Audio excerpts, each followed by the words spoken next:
Tehran প্রতিটি খাইবার শেখান missile উৎক্ষেপণের সময় যুদ্ধক্ষেত্রে লাইভ ডেটা সংগ্রহ করছে। শত্রুর ছোড়া মিসাইল বা ড্রোন যদি ঠিক এমন জায়গায় আঘাত করে যেখানে মার্কিন সেনারা আছে, কেবল তখনই কোটি ডলারের ইন্টারসেপ্টর মিসাইল ছোড়া হবে। সুপ্রিয় দর্শক, খবর সংযোগ রিলসের বিশেষ আয়োজনে আপনাদেরকে স্বাগত। আপনাদের সঙ্গে রয়েছি আমি আহমদ আফি। আমাদের অনুষ্ঠানটি আপনারা পৃথিবীর কোন প্রান্ত থেকে দেখছেন কমেন্টে জানান, আমরা আপনাদের মতামত শুনতে চাই। চলুন তাহলে আজকের অনুষ্ঠান শুরু করি। সুপার পাওয়ার আমেরিকার এ কেমন অসহায়ত্ব? মার্কিন সেনাদের বাঁচাতেই শুধু ইন্টারসেপ্টর মিসাইল ব্যবহার হবে, যুদ্ধ বিমান, ঘাঁটি, রাডার কিংবা হেলিকপ্টার বাঁচাতে নয়।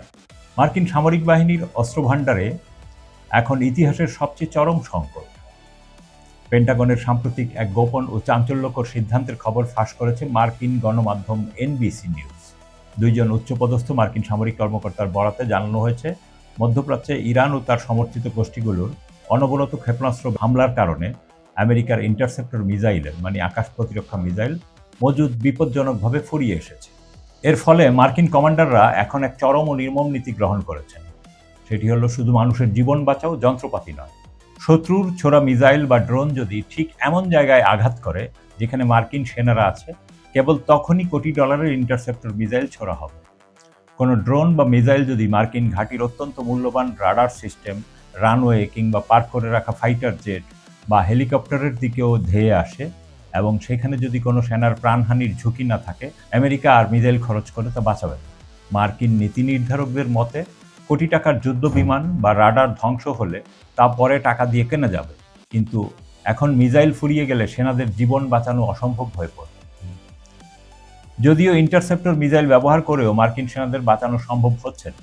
বর্তমানে ইরানের সর্বশেষ ভেরিয়েন্ট খাইবার শেখান হাইপারসনিক ব্যালিস্টিক মিসাইল মার্কিন ও ইসরায়েলি আকাশ প্রতিরক্ষা ব্যবস্থা কিভাবে ভেদ করতে হয় তা যেন শিখে গেছে। তেহরান প্রতিটি খাইবার শেখান মিসাইল উৎক্ষেপণের সময় যুদ্ধক্ষেত্রে লাইভ ডেটা সংগ্রহ করছে।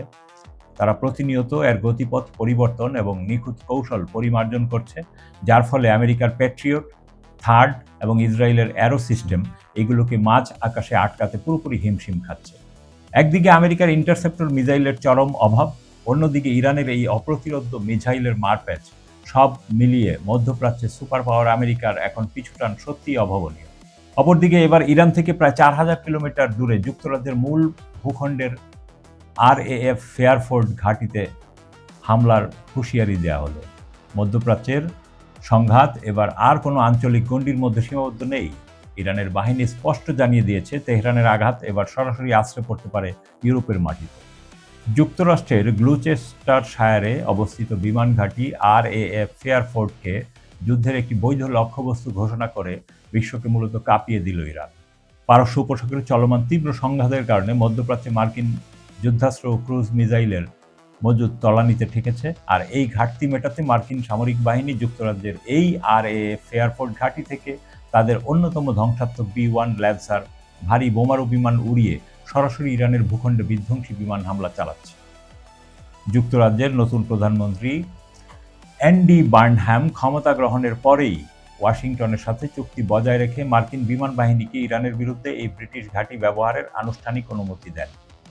ইরানি বাহিনী তাদের অফিসিয়াল ঘোষণা নং 46-এর মাধ্যমে জানিয়ে দিয়েছে, যে দেশের মাটি বা ঘাঁটি ব্যবহার করে ইরানের সার্বভৌমত্বের উপর আঘাত করা হবে, দূরত্ব যত কিলোমিটারই হোক না কেন, সেই ঘাঁটিকে আমরা শত্রুপক্ষ হিসেবে গুড়িয়ে দেব। ইসরায়েলি ও পশ্চিমা তথ্য অনুযায়ী ইরানের কাছে ইতিমধ্যেই এমন দূরপাল্লার ক্ষেপণাস্ত্র, ব্যালিস্টিক ক্ষেপণাস্ত্র রয়েছে যা 4000 কিলোমিটার পাড়ি দিয়ে ইউরোপের মূল ভূখণ্ডে আঘাত হানতে সক্ষম। আপনার মতামত কি? কমেন্টে জানান। ভিডিওটি লাইক করুন, শেয়ার করুন এবং চ্যানেলটি সাবস্ক্রাইব করে বেল আইকনে ক্লিক করুন যেন পরবর্তী সংবাদ মিস না হয়। দেখা হবে পরের অনুষ্ঠানে। ততক্ষণ সুস্থ থাকুন, ভালো থাকুন। খোদা হাফেজ।